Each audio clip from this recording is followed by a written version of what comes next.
Hello, my friends. Welcome to Poetry Changes Lives. People have often said to me, Latin and Greek are old, dead languages, and we'll never know what they really sounded like. They're dead, and nobody continues to speak like the ancient Greeks and Romans did. Modern Greek has different sounds, and to an extent that's true. People even said to me, we'll never have any idea what ancient Greek conversation sounded like, or ancient Romans talking together. But that's not actually strictly true.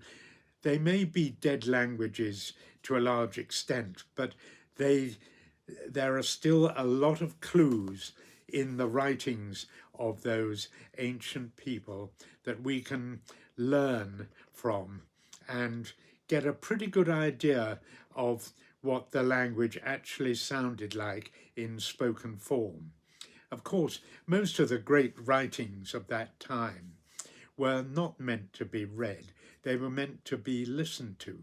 They were declaimed, often with music in the background. But people very seldom sat down and read a book of poetry. They didn't really have many books anyway, but they did love to listen. And so there was an awful lot of wordplay, rhyming words, words that were puns, and onomatopeia, which is, of course, a Greek word, meaning words that sound like actual sounds.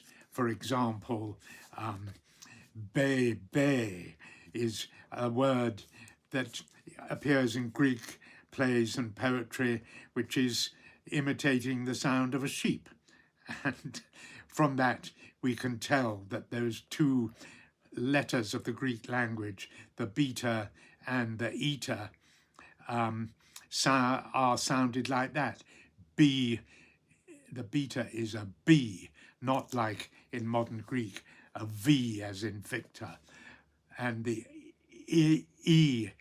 the eta, is a hard E sound, not a softer E sound. So be. Equally, the Greek playwright Aristophanes, for example, in his famous comedy play The Frogs, the chorus of the frogs who come on stage, they're saying this: Brekakekex coax coax, brekakekex coax, brekakekex coax coax. And that could only be the sound of a frog. And from that we can deduce from the writing what those sounds, that Greek lettering, what they were intended to sound like. And so much poetry is in that time written to a strict meter. Homer, for example, wrote all his work in hexameters, which are 6 sort of feet to the line, and normally they go long, short, short, long, short, short, long, short, short, as in Andromoi Enepe Musa, which is the start of his Odyssey, of course. And he used a lot of onomatopoeia. You can imagine people listening to stories such as the story of Odysseus, his hero, meeting a poor man on his travels named Sisyphus, who was condemned because of his misdeeds to eternally roll a huge rock up to the top of the hill, where it would inevitably roll down again to the bottom, and he would have to start again to roll it up. And Homer makes this onomatopoeia, that's one line of his poetry, the sound of the rock rolling down the hill, and it goes like this: Auta rapaita padondica lindato la Arsenaides, which translates as, and then the uncaring rock rolls down the hill again. And it's unmistakably the sound of a rock rolling down a hill. Auta rapaita padondica lindato la Arsenaides, as it comes to a stop. And from that we can deduce how the Greeks spoke those words, otherwise they wouldn't fit into the meter. And even single words in Homer, like he uses the word Spartan, for example, a lot. And Spartan, a Spartan, the Greek word for that is Lakedaimonios. And that, to fit that into a Latin hexameter, it has to be spoken Lakedaimonios. In other words, two shorts, a long, another two shorts. Otherwise, it wouldn't fit into the meter. And there are all sorts of other examples. And Virgil in Latin does the same with his use of meter, the same hexameters, long, short, short, long, short, short, long, short, short, as in this, where he is talking about the sound of horses galloping across a plain. And it goes like this: quadrupedente putrem sonitu quotit ungula campum. That could only be the sound of horses galloping, and it has to be spoken like that, or again it doesn't fit the meter of the poem. Quadrupedante putrem quod sonitu quotit ungula campum. Or the sound of in his Georgics, where he instructs farmers how to manage their fields, and he's telling them to burn the stubble after they've harvested the wheat. And this line that sounds unmistakably like the sound of stubble burning in the field. Atque levem stipulam crepitantibus aurore flammis, which means, and burn the short stubble with surging flames. Atque levem stipulam crepitantibus aurore flammis. You can almost hear the flames crackling there. So there are many, many clues to how that those two ancient languages, Greek and Latin, were spoken. And of course, nowadays we pronounce words differently. Words like Julius Caesar, for example. Caesar, we say with a soft C and a E that is, we pronounce as E.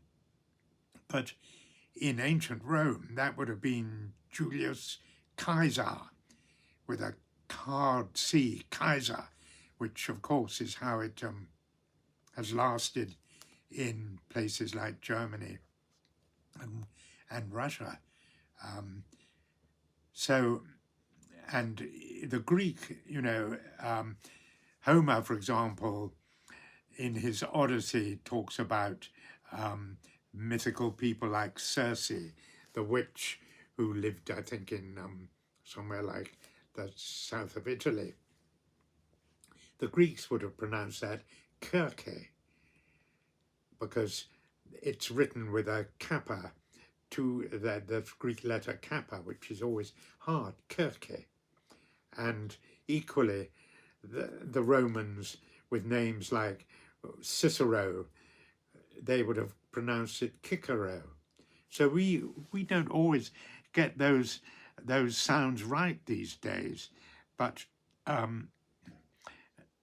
it doesn't really matter because it fits in with our way of seeing things. But we should be aware that often the Greeks didn't speak the way we anglicize their old language.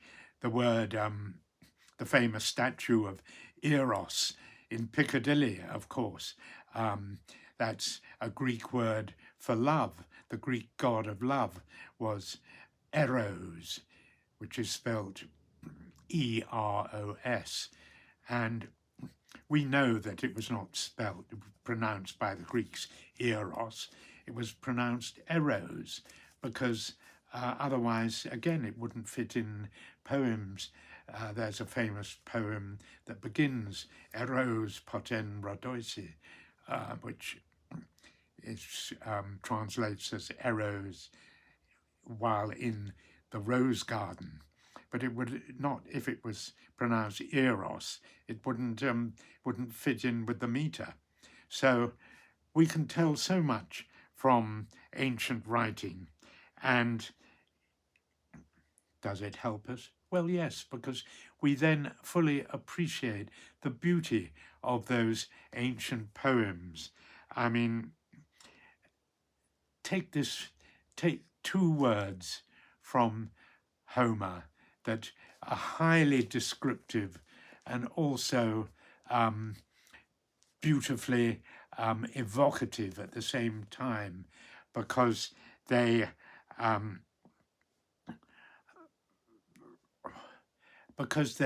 evoke the sound of the word they're describing. This one, he talks about the sea, the rolling breakers of the sea, as polosophloi. And he talks about rosy-fingered dawn as rhododactylos, rosy-fingered dawn.